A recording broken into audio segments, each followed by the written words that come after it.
Welcome to the RCM Ladder. We dive into career development and growth for revenue cycle professionals, helping you level up your career one episode at a time.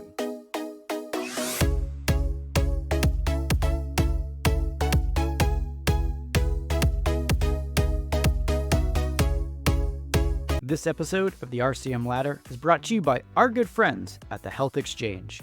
They are building an awesome community of revenue cycle professionals with the knowledge, insights, and resources needed to navigate the ever-changing landscape of healthcare reimbursement. The team at the Health Exchange have awesome content and events tackling everything from denials management to revenue integrity, patient access, and the importance of leveraging RPA or AI in your operations. The content is so useful, so smart, so impressive, so collaborative. Honestly, it makes us jealous. So go check them out now, right now, and then come back to us. You can find them at healthexchange.io. That's HEALTHXCHANGE.io. And now on to this week's discussion. Hi, welcome to this week's episode of the RCM Ladder. I'm your host, as always, James Furbush. My guest this week, the one and only Bond Ortiz from Bond Orthodontics. She is the Vice President of Revenue Cycle, has had kind of a really stellar revenue cycle career working at AC, ancillary services, behavioral health, kind of done it all in the RCM space. And I'm just so excited to have her on to sort of talk about her career and talk about honestly learning. And I need to get in a little bit about like automation and AI and RPA if we get there. But Bond, welcome to the show. Yeah, thank you so much for having me, James. Really excited to talk about this topic today. Yeah. So Bond, I just real quick, I'd love for you to give people just an overview of probably a better and more thorough overview of sort of your career trajectory to start, because, you sort of worked in a lot of different spaces in healthcare, and now you're sort of in orthodontics, but through it all has sort of been an RCM professional kind of working your way up. So I'd love to hear more about kind of that career journey that you've had and what you're doing right now for Bond Orthodontics. Yeah, so many years ago, I won't date myself here, but once you hear the position I held, you'll know it was a long time ago. But I started working in an oral and maxillofacial surgeon, partnered with a plastic surgeon in college, and just as a file clerk. Literally, I didn't know what I was getting into, and I just needed to, pay for college and get by. So, and they had, a biller. RCM wasn't even a term back then. A biller who had left the practice, and I was like, hey, I'll try to learn that. And, it just really became my niche. And I, moved over here to Texas and worked in many private practices, for dental and oral and maxillofacial surgery. And then kind of jumped over to the corporate world with an AC of doing their revenue cycle and practice management for all of their, provider members, if you will. And then, moved over to behavioral health, specifically opioid addiction. It was at a really awesome time. The ACA had just supported, patients who needed care, and it became a requirement for insurance to cover opioid addiction. So, really got in the ground there and was able to help pave the way for what the RCM specifically looked like around that space that just didn't exist. And then from there, I moved over here to Bond Orthodontics. I kind of moved back to my dental route, if you will, no pun intended. But, we've been enjoying it here and having a lot of fun. I started as the first employee of the company here and have built it to what it is today. And we have a kind of best in class CM department. Oh, that's amazing. I want to start because, when we first started talking about what we may talk about, and you had kind of mentioned sort of like AI and RPA, and there's a lot of changes obviously happening in the RCM space that are absolutely, we can have that conversation.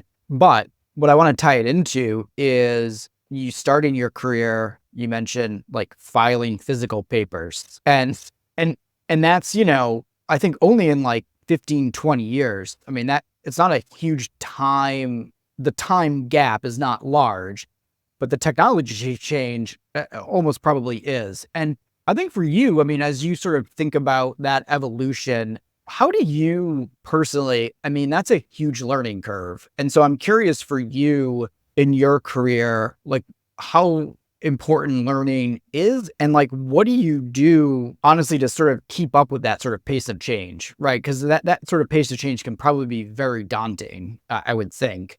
Yeah, in RCM, if you're not learning, you're moving backwards, to be, quite honest.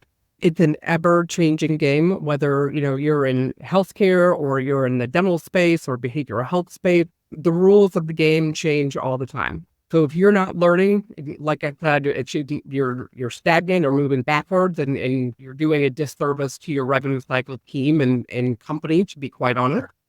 For me, how I keep up with learning is many, many things, but if technology is out there, I'm searching for it all the time. I'm always trying to figure out, how can I automate something? There's got to be a way to do what my team is doing, and not to eliminate employees, right? But to make them more efficient. I want them to be doing smarter, better things than, going out and hunting down, a website for a payment and then, going out to the bank and to reconcile it. Additionally, it's community. You've got to make sure we're having conversations like this. Your peers over at another company are not necessarily your competition. They are people who are struggling with the same things that you are, and the more heads come together, the better solutions will be moving forward. Yeah, that's so interesting. I know like in marketing, there's a huge community, I think, like private Slack channels and things like that. It's really been quite, I think for me as a learner, has been very beneficial. Does that exist in like the RCM, or is sort of having that community, finding that community, is that challenging at all? It can be I would say, 5, 6, 7 years ago, the thought of calling, my competitor and calling my counterpart at my competitor and saying, hey, I'm running into this challenge. What are you seeing? And, how do you solve for it? Or, what do you think? Was, tabooed, right? And then, I got an opportunity to work under a COO and a CEO who thought that was a great idea, and it was foreign to me. But there's not really, unless you're going to like an on-site, seminar, there's, nothing there. But I reach out to my counterparts on LinkedIn. Once I find their email, I make sure we're good friends, and, because again, we're seeing the same problems and fighting the same battles. Yeah, that's amazing. And out of curiosity, when you reach out, are people generally receptive to, because to your point, like getting over that mental hurdle of this person can help me, even though maybe our businesses are competitors, I think getting over that hurdle could be challenging. I mean, it could be. It could be. I think it was for me. However, every person that I've reached out to, very welcoming. I think we're all kind of like-minded, which is great. And, then they reciprocate. They're like, oh, hey, ask this. I actually have a different question, and so they just spawn conversations and then relationships after that. Yeah. That's amazing. Well, that's really good to hear. So for you, like how do you sort of evaluate? Because there's sort of like the learning challenge of like, okay, there's these things out here, AI, technology that can help me. I don't want to just like say AI. We'll just say broadly like technology or things that can help me automate, create better processes, help my teams work more efficiently, all of that. But then there's also the challenge of like stuff that actually works versus doesn't, and like the application of that technology. And I'm just very curious how you sort of navigate like the learning, but the like application of that learning as it relates to kind of you and your teams. Right. There's a lot of technology out there, right? I mean, there's a lot of technology, and it seems like every day there's a new technology company that's popping up. And to be quite frank, it is hard to lead through that. I just experienced something where we, collectively had decided on a technology, mainly for, patient payment that we thought was going to be stellar. And I ran the gamut. We did references. We made sure this tech was going to work and it was going to be great. I mean, everything that we could do. When we got to the day of rollout, and it just didn't work. And, we, had to be prepared to, pivot quickly, which we did, and none the wiser. But, it's hard these days. You can do all of your due diligence and run into technology that doesn't work. But then on the flip of the coin, as you do your due diligence there, we find technology that works, whether that be RPA or a form of AI, whether that, bot doing the work or, having conversation. I'll put that in quote conversation. But yeah, it is a giant learning curve. I've been, playing with automations and AI and RPA for about 4 years now. And I've gotten really skilled at it and had a lot of fun, but the learning curve can be great. So having peers that have been there, done that, is always helpful. Yeah, that's incredible.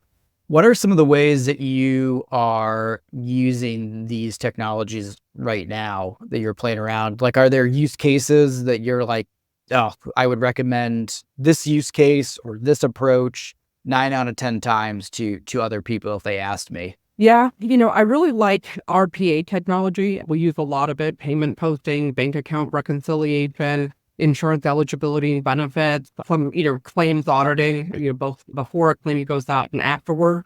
I really like RPA technology because it's like training somebody the exact way that you need it. They never vary from that.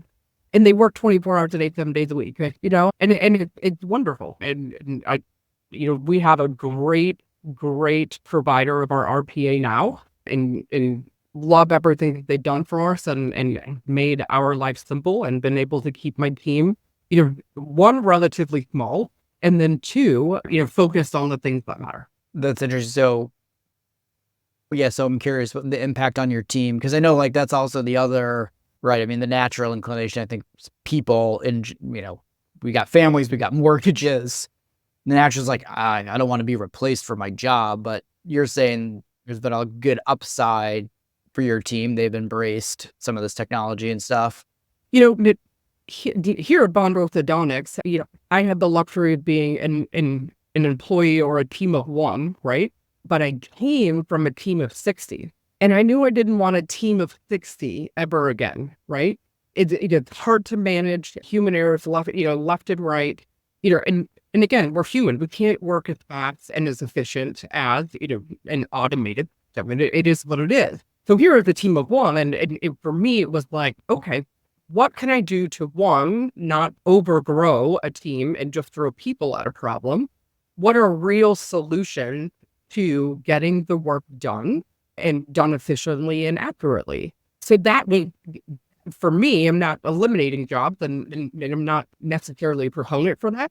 Where I automate something, again, I don't eliminate anyone. I redirect their work and focus on something that's more important, that gives us a bigger gain at the company. Yeah, that's awesome. I think that's kind of the key too, which is like, there's so much you can do, especially for like skilled workforces where it's like, no, actually, like we're just going to remove the scut work and the crap that you don't want to be doing anyways. And now like you can kind of bring your best self, just think strategically, do stuff to like add more value than just doing like, the automated postings or stuff that, an RPA bot can kind of do for you. Right. I'm curious, the team of 60 versus 3 or keeping it small, are there benefits to kind of having more of a small team? Or, now that you're sort of, kind of running this team, you've sort of made that conscientious choice. And I'm curious to just hear your thoughts on that, because I know like team building and people managing is also another topic that kind of comes up quite a lot in some of these conversations. But I'm curious, what's your like POV on that, and how did you kind of develop that to have sort of a smaller team? Yeah, selfishly, it would, I don't want to manage that many people. That was, it was the first thought that came to my head, right? Like, I don't want to do that ever again. But then, the flip side to that is I have a team that's so engaged now because they're not doing these, mundane tasks like over and over and over again, and they're getting burnt out. And that list keeps getting longer and longer and longer. I have a team that's so engaged, and literally they're like, okay, how can we automate this? This means a little more complicated, but they're looking at ways to make things easier for themselves. And they're like, if we could take that off my plate, I could focus more over, on the AR side, or, denial trends, or, they're forward thinking, right? And then, selfishly, if I automate a lot of things and they're doing the things that they like, they're not going to leave. And then two, why would you go somewhere else where you'd have to, go do all those things because that company decided not to automate anything, right? And they slide backward. So, bringing in, automation is not, like we've said, about keeping a team smaller or, eliminating positions as some like to do with that, with technology. It's really growing and fostering your team, so that it may have started out selfish, but it's been for the betterment of, me as a person, as a boss, as a team, and as a company. I love that idea too, though, of like it's actually directly connected to like employee retention, which is like super hard. And it's like that's a really interesting point that not a lot of people bring up, which, right? I mean, you hear it's like people will leave bad bosses or they'll go to other places, but allowing people to kind of work at sort of the highest level they can. Like in some ways that matters more than like the ping pong tables and all of those like bad perks that you see at like your quintessential Silicon Valley startup. What has that meant for you just to be able to have that where you have sort of that employee loyalty, team loyalty? Has that enabled your team to do better work? What has that done for you and your team? Yeah, that's exactly what it's done. It enabled them to do better work. And, we work a hybrid model, a couple of days in the office and a few days at home. And when they're in the office, I've never seen a happier group, to be honest with you. And it's kind of weird, I'm just like, employees are happy. Well, all right, I'll take it, And, and I'm like, is this temporary? But, we're 2.5 years in, right? And no one's left out. So, and the turnover we've had, it's been very little. I think maybe 1 or 2. No, it's been 3. And again, it's not, because they didn't like us or they weren't happy in their job. It was, performance based. So very, very low turnover, and, employees love it. They're doing the work that they like to do, and all the, the busy work is being done by, automate. That's incredible.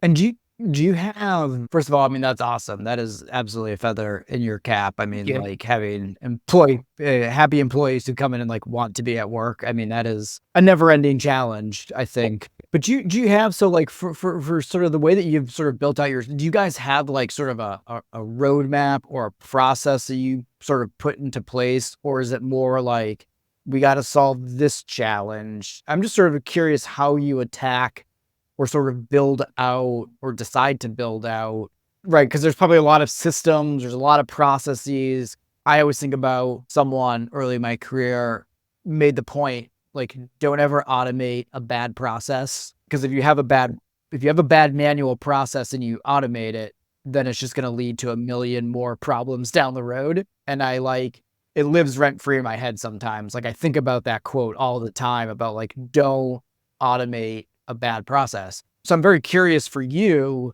like, how do you and your team make those decisions about like what to automate, what to do when, all of that? Can you kind of go into that a little bit? So, in the beginning, we had a phased approach, right? And insurance eligibility benefits were, kind of the low hanging fruit, the easiest thing to do, right?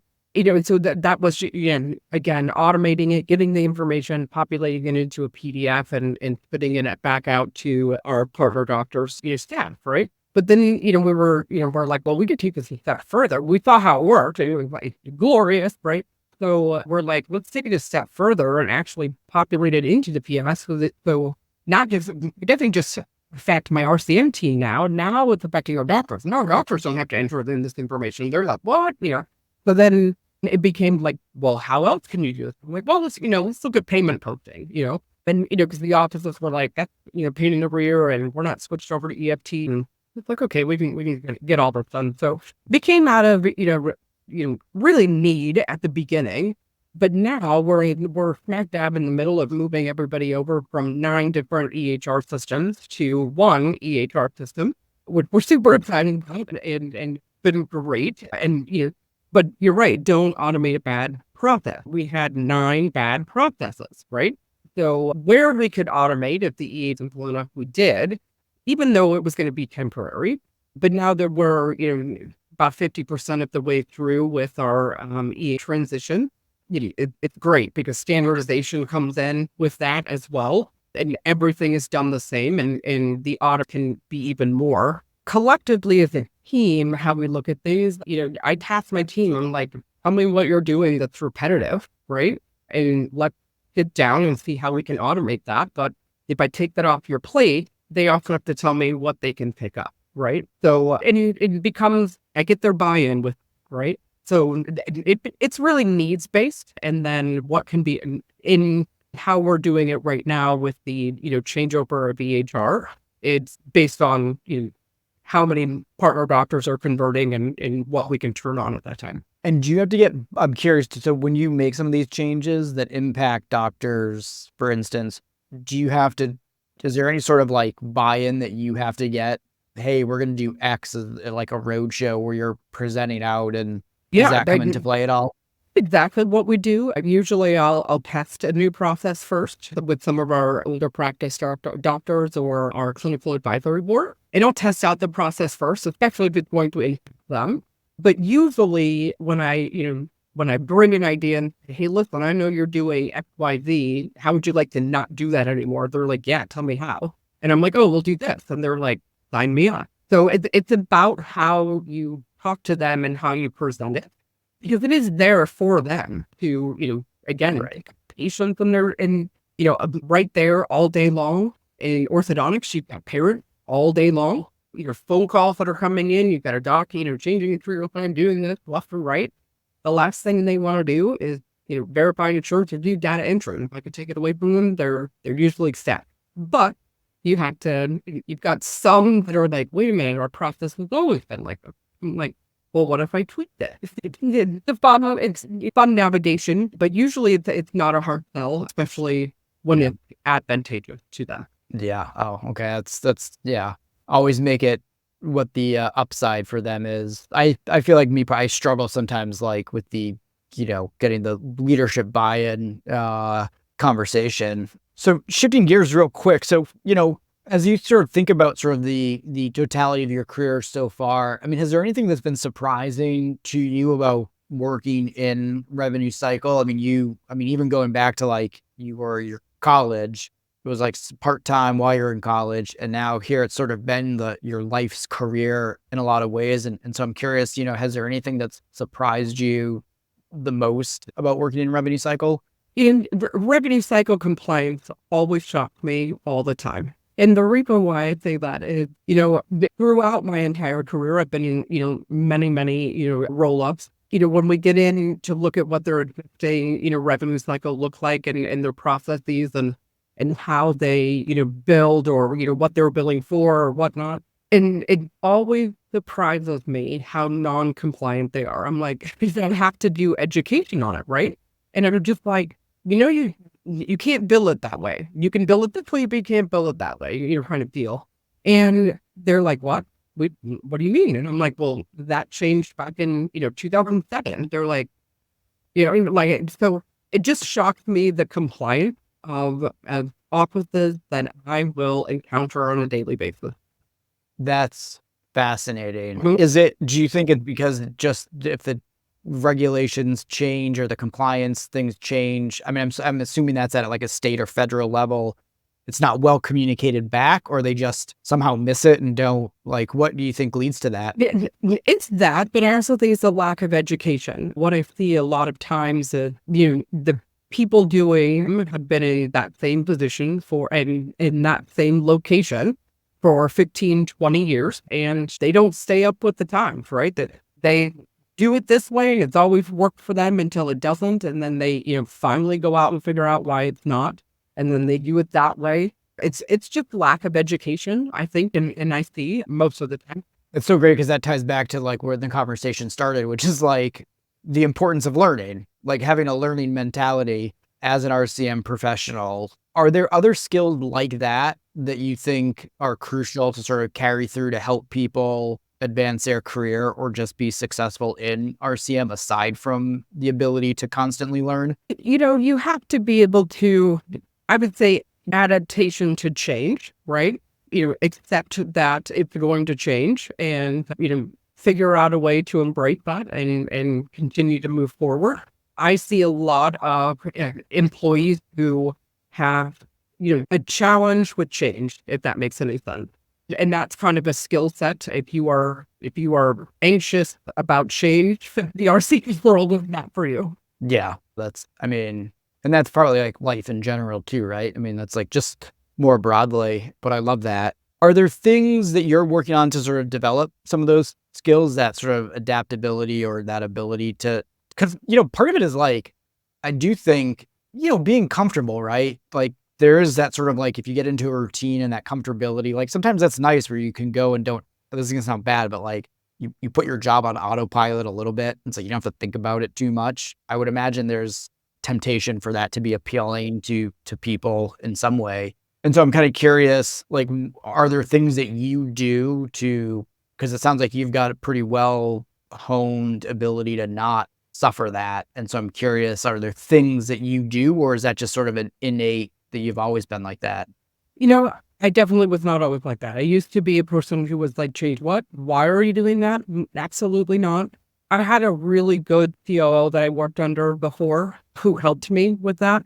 And what I do with my team, because I have some team members that are like, they kind of freak out when change comes. One, I prep them early, ask quickly if I know about it, right? And then two, I make sure that they are a part of the buy-in to that solution, right? Hey, this change is coming. How would you solve for that?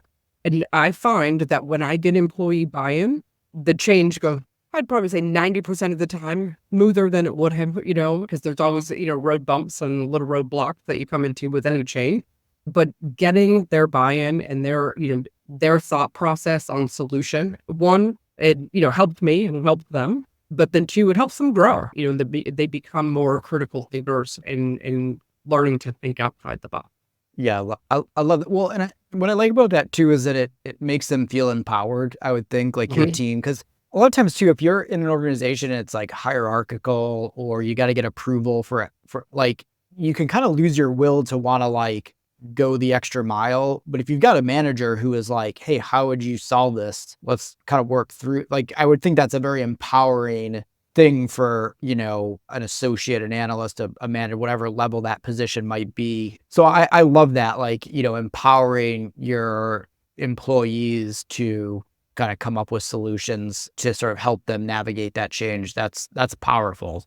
So I want to switch real quick. So we've got a couple more sections, and I can't believe this has been a great conversation. So I can't believe I want to be conscious of people's time. But so we got this thing called the lightning round, which is I don't get to ramble. I just ask you a question and you give me kind of the quick answer. And then we just kind of move on. So we're going to kind of try this, all right. So this is kind of the lightning round. And question one, so Bond, what's the most important metric that you measure that gives you the most anxiety right now at Bond Orthodontics? Patient AR. We have a separation between patient and insurance because of how long it takes to pay for orthodontic treatment.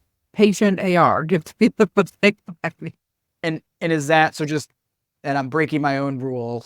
So that's essentially like self-pay or like patient responsibility. Got it. Yeah. Okay, that's good.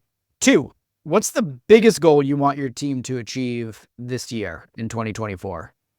Full automation of our new EHR. Awesome. And finally, what's something you wish people would talk more about when it comes to revenue cycles? I would say, revenue integrity, keeping, the compliance portion, on point and making sure that, what you're submitting for is on the up and up. You want to protect your house. I love that. All right, that's it. That's the lightning round. Easy peasy. Final section, we're going to turn it over to you. So this is your opportunity if you're hiring or you want to plug Bond Orthodontic, what it's like to work for you, any job openings you might have. This is your chance to sort of just, where can people go to learn more? Where can they go to apply for the job? What kind of employees, do you look for when you do hire? It's just kind of your opportunity to have the stage. Yeah, absolutely. Thank you. My team is currently not hiring. We will be much later in the year for ramping up. You can look for open positions at bondortho.com or on our LinkedIn page for sure. I'm always up for good talent. If you can bring new ideas or can bring change, and want to learn and grow professionally. It usually spills over, to a personal level, but I'd love to have anyone on my team that can do those things. Always looking for people who have at least dental background and Bond Orthodontics, having ortho helps, but we see that sometimes one ortho doesn't always operate the same as others. So, and I even have two on my team that never did ortho. I took a chance on them. They were great culture fit for us, and they had done medical billing, and they're some of my top performers. So it's amazing. Love having the team that I have now, and man, I can't say enough good things about Bond Orthodontics. A lot of fun working there. Great leadership team here. Amazing. And Bond, if people out there listening want to connect with you, where's the best place that people can LinkedIn? Where can people kind of find you? Yep. LinkedIn.com/Bond Ortiz. Awesome. Oh, well, Bond Ortiz, hey, thank you so much for this conversation. This is fantastic.